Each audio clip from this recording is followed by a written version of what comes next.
मेरा लॉस हो रहा है, मैं ट्रेडिंग में बर्बाद हो चुका हूं और इसका कारण है trading strategy, trading setup. 90% trader यही सोचते हैं और इसी वजह से वो कभी मार्केट में आगे नहीं बढ़ पाते हैं। क्यों? क्योंकि उनके लिए मार्केट में पैसे कमाने का केवल एक ही जरिया है, वो है ट्रेडिंग सेटअप, ट्रेडिंग स्ट्रेटजी, जो कि अधूरा ज्ञान है। मार्केट में ट्रेडिंग का केवल और केवल 10 से 15% ही योगदान होता है। उसके बाद जो इम्पॉर्टेंट है वो risk management, money management, position sizing, loss capacity, जो कि इस वीडियो में मैं आज आपको बहुत ही आसान शब्दों में एक्सप्लेन करने वाला हूँ। ट्रेडिंग साइकोलॉजी बहुत इंपॉर्टेंट है, क्योंकि जब तक आपका ये मजबूत नहीं होगा आप आगे बढ़ नहीं पाओगे ट्रेडिंग में। क्योंकि ट्रेडिंग में एक चीज़ नहीं है कि बस स्ट्रेटजी ने बोला बाई बाई कर लिया और फिर उसके बाद हमारा प्रॉफिट हो जाएगा, ऐसा नहीं होता है। उसके पहले हमें बहुत सारी चीज़ें डिसाइड करनी पड़ती। ट्रेड लेने के बीच में बहुत सारी चीज़ें डिसाइड करनी, ट्रेड चल रहा है तब डिसाइड करना है, ट्रेड कल क्या ट्रेड लिया है उसके आधार पर आज कौन सा ट्रेड करूँगा वो भी डिसाइड होना चाहिए। और अगर आपको ये सारी चीज़ें नहीं मालूम है तो दोस्तों वीडियो आपके लिए रामबाण है। बस वीडियो देखिए लास्ट तक, बहुत सारी चीज़ें सीख करके जाएंगे। मैं बता रहा हूँ और आपको ऐसा चीज़ें मिलेंगी जो आपने पहला कभी नहीं देखा। तो चलिए समझते हैं ट्रेडिंग साइकोलॉजी और सारी चीज़ें। सबसे इम्पॉर्टेंट रिस्क रिवॉर्ड रेशियो, इसके बिना ट्रेडिंग में पैसा नहीं बनेगा। और जितने भी लोग स्टॉप लॉस से परेशान हैं वो स्टॉप लॉस कैसे कम करेंगे वो भी बता। तो दोस्तों हम लोग आ चुके हैं स्क्रीन पर, ठीक है। एक बात मैं अभी वीडियो स्टार्ट करने से पहले आपको बोलना चाहता हूँ कि ये वीडियो प्लीज़ दोस्तों थोड़ा सीरियस होकर के देखना। हाँ, इसमें स्ट्रेटजी और प्रॉफिट तो मैं नहीं दिखा रहा हूँ कि स्ट्रेटजी और प्रॉफिट जैसी चीज़ें होंगी, लेकिन जो चीज़ें होंगी उससे आपका 100% मार्केट में काम बनेगा। क्यों? क्योंकि इसके बिना जो ये आप स्क्रीन में देख रहे हो ना, इसके बिना प्रॉफिट भूल जाइए, नहीं हो सकता। क्यों? क्योंकि ये ऐसे तत्व हैं जिनमें पावर है प्रॉफिट बनाने की।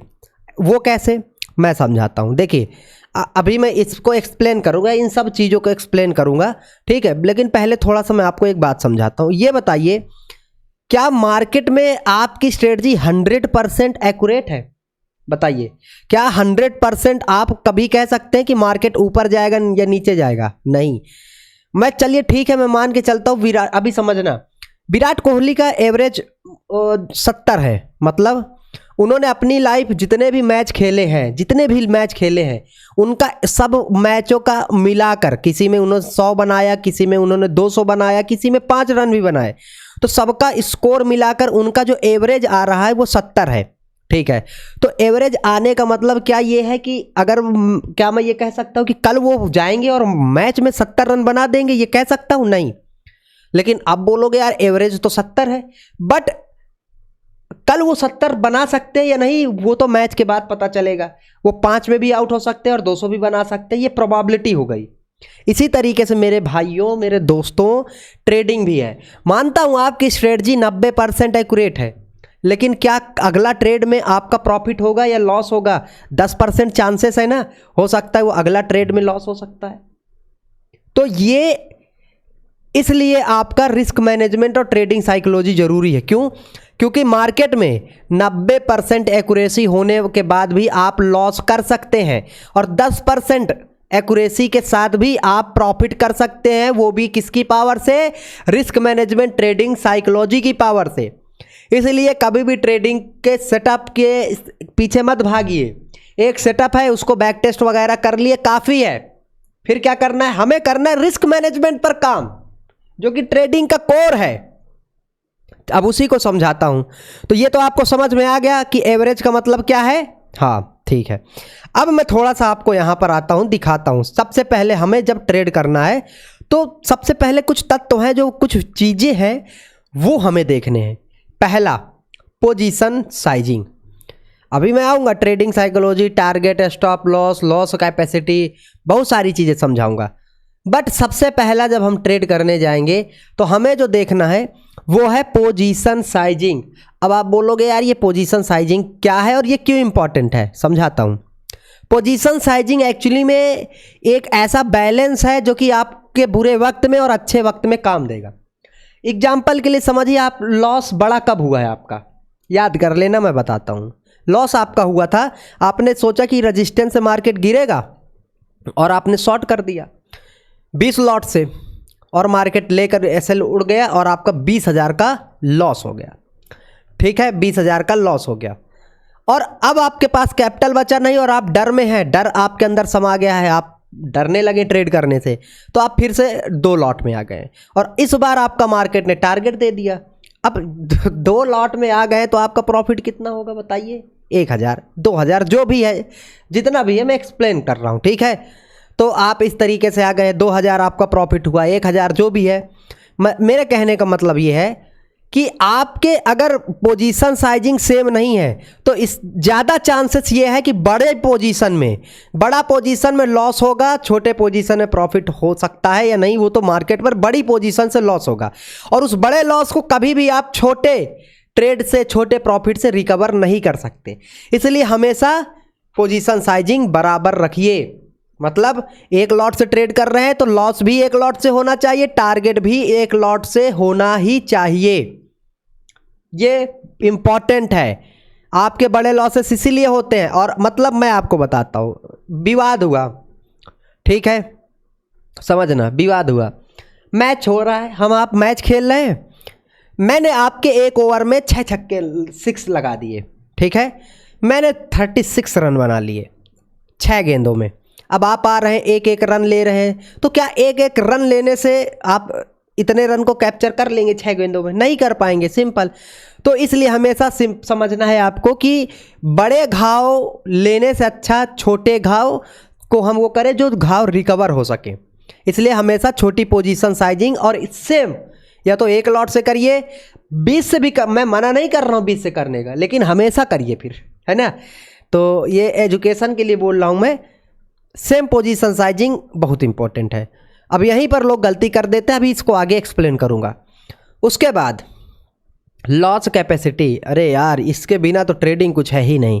लॉस कैपेसिटी आपके अंदर होना चाहिए, क्योंकि अगर ये नहीं है तो आपको ये पता चलना, आप ओवर ट्रेडिंग करेंगे। लॉस कैपेसिटी में क्या है? अपना रिस्क, ठीक है, टॉलरेंस समझे कि आप कितना रिस्क ले सकते हैं, एक ट्रेड में कितना नुकसान ले सकते हैं, ये समझना बहुत ज़रूरी है। समझिए कैसे लॉस कैपेसिटी एक्चुअली में हमें क्यों लेना चाहिए। सबसे पहले तो ये, क्योंकि मार्केट में आपके पास एक लिमिट होनी चाहिए कि मेरा एक दिन में, जैसे समझिए मैं अपनी लॉस कैपेसिटी एक्सप्लेन कर रहा हूँ समझने के लिए, आप समझना कि मैं मान के चलिए मेरे 300 रुपये एक दिन में मैं मार्केट में दे सकता हूँ, ये मेरा लॉस है।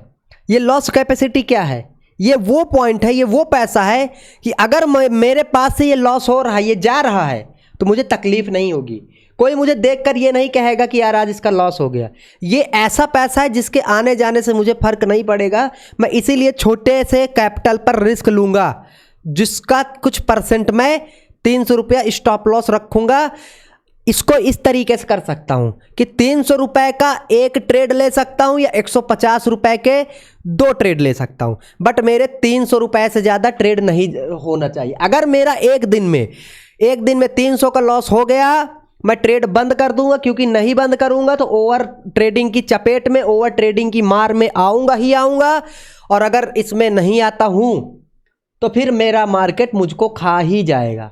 ये लॉस कैपेसिटी की पावर है, इसलिए लॉस कैपेसिटी हमेशा समझ के बना करके रखिए। फिर उसके बाद आता है, आपको एक्सप्लेन करता हूं, स्टॉप लॉस। ठीक है, स्टॉप लॉस क्यों इंपॉर्टेंट है? अब स्टॉप लॉस दोस्तों एक्चुअली में इंपॉर्टेंट इसलिए है क्योंकि आपको ये पता होना चाहिए कि जब मार्केट आपका नीचे जा रहा है इस तरीके से, ठीक है, कोई समझिए यार दोस्तों, अगर आपकी लाइफ में कोई बुरा घाव है, आपकी बॉडी में कोई घाव है, तो आप उसको लेकर बैठेंगे नहीं। कहीं चोट लगी, उसका इलाज करवाएंगे, उसको रोकने की कोशिश करेंगे। क्यों? क्योंकि ये जो घाव है, समझिए, ये जो चोट है, ये इसको आगे ही बढ़ना है। हाँ, हो सकता है 10 में से 1-2 बार रिकवर हो जाए, बॉडी रिकवर कर ले, लेकिन घाव है वो इन्फेक्शन करेगा और उसको एंड ऑफ द डे आगे बढ़ेगा और मेरी मौत का कारण बन सकता है। लेकिन अगर मैंने 50 रुपए देकर उसमें कोई सॉल्यूशन लगा लिया, कोई दवा लगा ली या ट्रीटमेंट करवा लिया, तो बिल्कुल मेरा 50 रुपए गया, बट सोचिए फ्यूचर में मेरी जो बॉडी, इतनी कीमती बॉडी है, या कोई अगर मेरा बॉडी पार्ट डैमेज होता है तो उसकी कीमत से क्या 50 रुपए ज़्यादा है? नहीं। तो लोग यहाँ पर एक्चुअली में सबसे बड़ी गलती क्या कर देते हैं कि वो स्टॉप लॉस लगाना भूल जाते हैं या स्टॉप लॉस को अवॉइड कर देते हैं, इसलिए वो लोग बहुत ज़्यादा लॉस कर लेते हैं। तो हमें स्टॉप लॉस को लगा करके रखना ही रखना है, क्योंकि स्टॉप लॉस हमें बड़े लॉस से बचाता है। क्यों? क्योंकि समझिए दोस्तों, अगर आप मान के चलिए आपने यहाँ से शॉर्ट किया एग्जाम्पल के लिए, ठीक है, एग्जाम्पल के लिए यहाँ से आपने शॉर्ट किया, अब आप स्टॉप लॉस नहीं लगा के रखेंगे, इतना बड़ा लॉस हो जाएगा। आप बोलेंगे यार ये तो रिकवर होकर के फिर से नीचे आज आया है ना, आज आया है, तब तक में आपका कैपिटल जीरो हो जाएगा। यहाँ से शॉर्ट करे रहते तब क्या हो जाता, ये ब्रेकडाउन पर अगर आप शॉर्ट करके चलते तब क्या हो जाता, बर्बाद हो जाते। अगर आप इस चीज़ को समझेंगे तो दोस्तों आप बहुत अच्छे ट्रेडर बनेंगे कि स्टॉप लॉस क्यों इंपॉर्टेंट है। मान के चलिए ये मेरे पास दो चीज़ें हैं, मैं ब्रेकडाउन पर ट्रेड करता हूँ, ये ब्रेकडाउन आया, मार्केट ने मेरा स्टॉप लॉस खा लिया कुछ पॉइंट का, ठीक है, उसके बाद मैंने फिर से एक ब्रेकआउट देखा, यहाँ पर मैंने ट्रेड कर लिया, तो होगा क्या, ये टारगेट मुझे मिला। अब यहाँ पर समझने की ज़रूरत है, इस ट्रेड को मैंने यहीं कट कर दिया तो हुआ क्या, मेरे पास कैपिटल बचा रहा, आगे दूसरा ट्रेड मिला, मैंने लिया और इस ट्रेड का लॉस इसमें रिकवर हो गया, अच्छा टारगेट निकल गया। लेकिन अगर मैं इस ट्रेड को होल्ड करके चलता, समझना, इस तरीके से इसको होल्ड कर लेता लूजिंग ट्रेड को, आप बताइए क्या जो दूसरा ट्रेड था मेरा, जो ये वाला ट्रेड जिसमें टारगेट मिला, क्या मैं दूसरा ट्रेड कर पाता? नहीं कर पाता। फिर होता क्या, समझना, ये जो मेरा 200 रुपए का ट्रेड था ये कब 20,000 में का लॉस में परिवर्तित हो जाता पता नहीं चलता। लेकिन मैं थोड़ा सा समझदार था, मैंने इसको यहीं पर खत्म कर दिया और जो 200 रुपए का लॉस लिया, ठीक है, अगला ट्रेड मिला, उसमें ट्रेड टारगेट मिल गया, खत्म ट्रेड मेरा। यहीं पर लोग गलती करते हैं। ये आप जो समझ रहे हैं, आपको ये लग रहा है कि मैंने इसको लॉस होल्ड कर लिया तो मेरा 20,000 का लॉस हुआ है, नहीं, ये तो 20,000 का जो आपने ये लूजिंग ट्रेड को होल्ड किया है वो है। इसी में लूजिंग ट्रेड में आपका अगर आज सही ट्रेड करते डायरेक्शनली तो आपका एक लॉन्ग का जो ट्रेड था जिसमें प्रॉफिट की प्रोबेबिलिटी थी वो भी तो था। मतलब ये है कि आपने अपने बॉडी के घाव को, चोट को, जो जख्म है, ठीक है, उसका ट्रीटमेंट ना करवाकर बहुत बड़ी गलती करी है। क्यों गलती करी?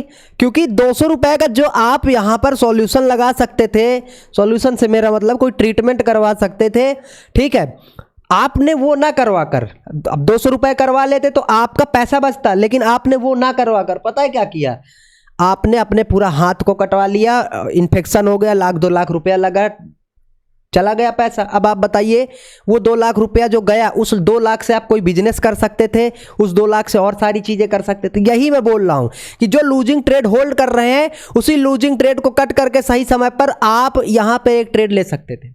अब आप बोलोगे ये तो आज आप बोल रहे हैं ना ले सकते थे, अच्छा एक बात समझाता हूं, मान के चलिए ये लूजिंग ट्रेड होल्ड कर लिए, ठीक है, इसमें कितने पॉइंट का लॉस हुआ, समझना, समझा रहा हूं, समझते जाइए। ये आपका कहां गया, ठीक है, ये 1 मिनट टाइम फ्रेम है ना, तो इसमें लगभग आप देखेंगे ये, हाँ, 226, ठीक है, 226 पॉइंट का इसमें मोमेंटम आया, मतलब आपने 226 पॉइंट वो कर लिए। अब एक बात समझना, अगर मैं यहाँ पर इसको मात्र 27 पॉइंट पर कट कर देता हूँ तो मुझे 226 पॉइंट नहीं देने पड़ेंगे। अगर मैं 226 पॉइंट इसको होल्ड कर रहा हूँ, ठीक है, और या फिर 26 पॉइंट में इसको कट कर देता हूँ तो समझिए मेरे पास 200 पॉइंट बचे, ठीक है, 26 पॉइंट में मैंने कट कर दिया, सिचुएशन समझना, 200 पॉइंट बच गए।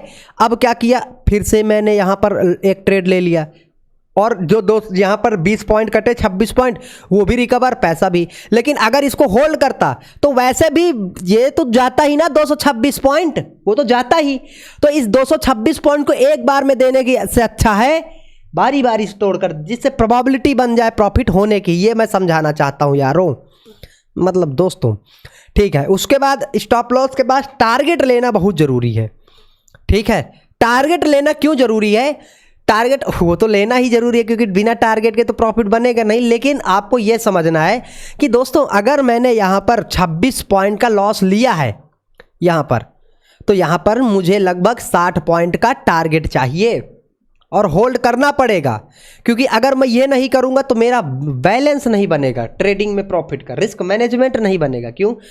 क्योंकि अभी मैंने बोला था 80% आपकी एक्यूरेसी हो सकती है, 60% हो सकती है, ठीक है, चार आपने 10 में से, अरे यार कैसे समझा रहा हूँ, 10 में से आपके 4 ट्रेड में लॉस हो गया, 6 में आप प्लस में है, ठीक है, तो आपके 120 पॉइंट प्रॉफिट में है और आपके 40 पॉइंट क्या हुए, लॉस में है, ठीक है, जब आप ट्रेड करने जाएंगे। तो हमें ये बैलेंस ले करके चलना है। जब 1:2 का टारगेट लेते हैं तो ये जो 1:2 इसलिए क्योंकि हमारा जो लूजिंग ट्रेड था उसको भी इसी वाले प्रॉफिट से रिकवर करना है, तो इसलिए हमें 1:2 को ध्यान में रख करके चलना है। क्योंकि अगर मैं 1:1 लेता हूं इस तरीके से तो मेरा प्रॉफिट कहाँ है, क्योंकि लॉस तो मैं यहाँ करके आया हूँ 26 पॉइंट का, और यही 26 पॉइंट का टारगेट ले लूँगा तो फिर मैं प्रॉफिट में कहाँ हूँ। प्रॉफिट में आने के लिए मुझे 60 पॉइंट तक रुकना पड़ेगा और ये ट्रेलिंग स्टॉप लॉस के जरिए ही होगा। ये बहुत इंपॉर्टेंट है दोस्तों, ठीक है। अभी इस वीडियो का सेकेंड पार्ट बहुत ज़रूरी, क्योंकि वीडियो लंबा हो जाएगा, इसलिए मैं सेकेंड पार्ट ज़रूर बनाऊँगा, ठीक है। दूसरी चीज़, ट्रेडिंग साइकोलॉजी, अब यही है वीडियो का सेकेंड पार्ट। इसमें मैं आपको कुछ ऐसे चीज़ें बताऊंगा रिस्क रिवॉर्ड रेशियो के रिलेटेड जो कि दिमाग खोल करके रख देगा, ठीक है। तो आप सब्सक्राइब कर दीजिए, लाइक कर दीजिए और नेक्स्ट पार्ट के लिए वेट जरूर करना, क्योंकि उसके बिना ट्रेडिंग अधूरा है।